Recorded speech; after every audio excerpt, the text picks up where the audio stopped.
ভাই,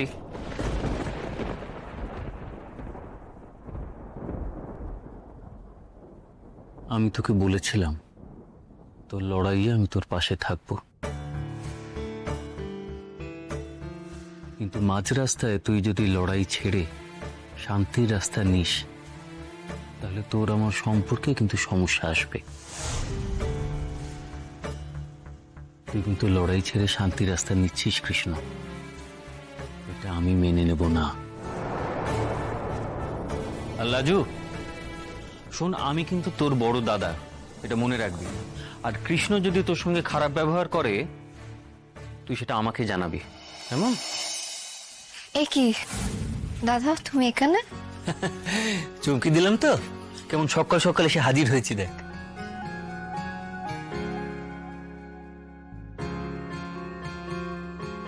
তোকে তো ক্লান্ত দেখাচ্ছে কেন? রাত জেগেছিস? হ্যাঁ মানে পড়ছিল। শুধু পড়ছিলি? কিছু চিন্তা টিন্তা করিস না তো? আমি আবার কি চিন্তা করব? আচ্ছা লাজু, তুই আন্দাজ করতে পারছিস আমি কেন তোর কাছে এসেছি?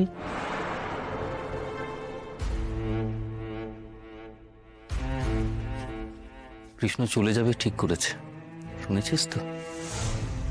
লাজু, কাল ঠাম্মি তোর কাছে এসেছিল, আমি জানি। আমাকে বলেছে তুই যা যা বলেছিস সবই বলেছে।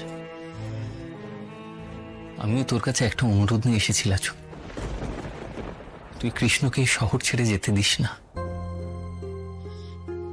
কৃষ্ণ যদি শহর ছেড়ে চলে যায়, তুই কৃষ্ণ কেউ ভালো থাকবি না, কেউ সুখে থাকবি না। তুই জানিস 2-3 দিন আগেই ও আমাকে বলেছিল তোকে নিয়ে যে লম্বা লড়াইটা সামনে রয়েছে তার জন্য ও তৈরি হচ্ছে, আমাকে সঙ্গে থাকতে বলল। আর আজকে দেখ ও শহর ছেড়ে চলে যাবে বলে ঠিক করেছে। ওর মনে বদ্ধমূল ঢুকে গেছে যে তুই ওকে ভালোবাসিস না লাজু। লাজু, এটা অকারণ লজ্জা নষ্ট করবার মতো সময় নয়। ঠাম্মিকে তুই জানাসনি তুই কি করবি, আমাকে কিন্তু এত সহজে কাটিয়ে দিতে পারবি না লাজু। কৃষ্ণ বড্ড ইমোশনাল ছেলে, ও নিজেকে দিশেহারা লাগছে, ও আঘাত পেয়েছে লাজু, তাই ও চলে যেতে চাইছে। তুই ওকে আটকা লাজু, প্লিজ। কি করে আটকাবো আমি ওকে?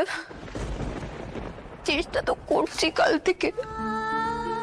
ওই কিছু না তো, আমি কাঁদছি না। আসলে কাল থেকে চোখে কিছু একটা হয়েছে, আমি জানি না।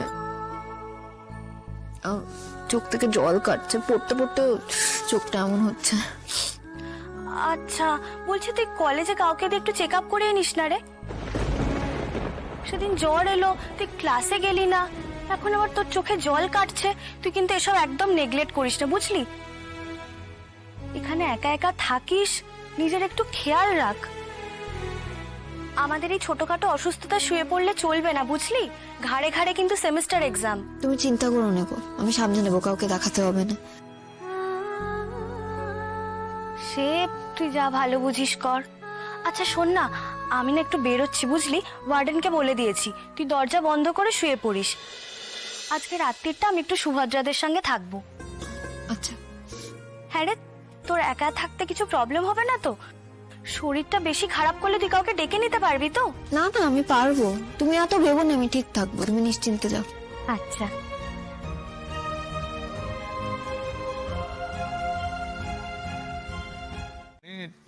তুমি ওর মনের অবস্থাটা বুঝবার চেষ্টা করতে পারতে।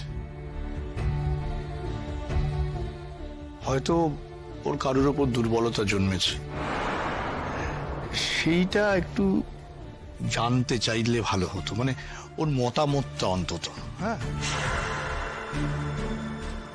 এমন তো হতেই পারে না, এরকম সম্ভাবনা তো তৈরি হতে পারে তুমি সেদিকে গেলেই না পুরো বিষয়টা এড়িয়ে গেলে।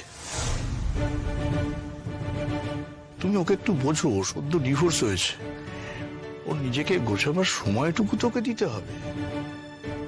বা যদি সত্যি কারোর সঙ্গে কোনো সম্পর্ক হয়ে থাকে তাহলে সেই মেয়েটিকেও তো সময় দিতে হবে, বা নিজেদের বোঝাপড়ার জন্য তো একটু সময় চাই। মানে আমি বলছি যা কিছু তাই হতে পারে, তাই না? কিন্তু তোমাকে আবারও বলছি শ্রী, এই যে তাড়াহুড়ো করে যে বিয়ের ব্যাপারটা ভাবছো না, এটা ঠিক নয়। এটা তো আমিও আগে বলেছিলাম, কিন্তু তুমি শোনোনি। মেয়ে দেখা, আলাপ করা, কথাবার্তা এগুলো নিয়ে এত তাড়াহুড়ো করলে। আমিও তো বলেছিলাম কাম্মা, ও ট্রমাটা কাটার জন্য সময় দিতে।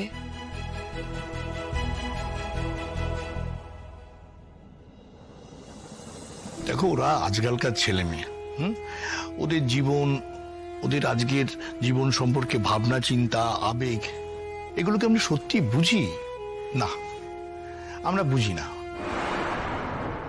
কিছু সিদ্ধান্ত না আমরা ওদের উপর চাপিয়ে দিতে চাই।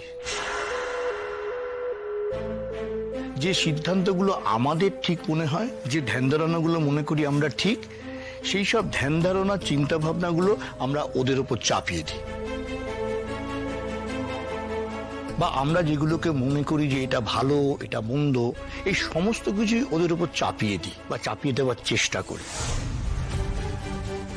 ফলে কি হয় বলতো, ওরা না নিজেদের মতো করে বাঁচতে পারে না খোলামেলা ভাবে।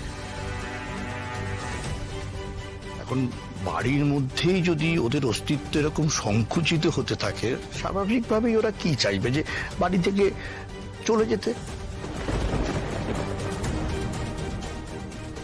তাই হয়, সেই কারণেই বাড়ির প্রতি ওদের টান কমে যায়, বাড়ি থেকে পালিয়ে যাবার চেষ্টা করে, বাড়ি থেকে চলে যাওয়ার চেষ্টা করে।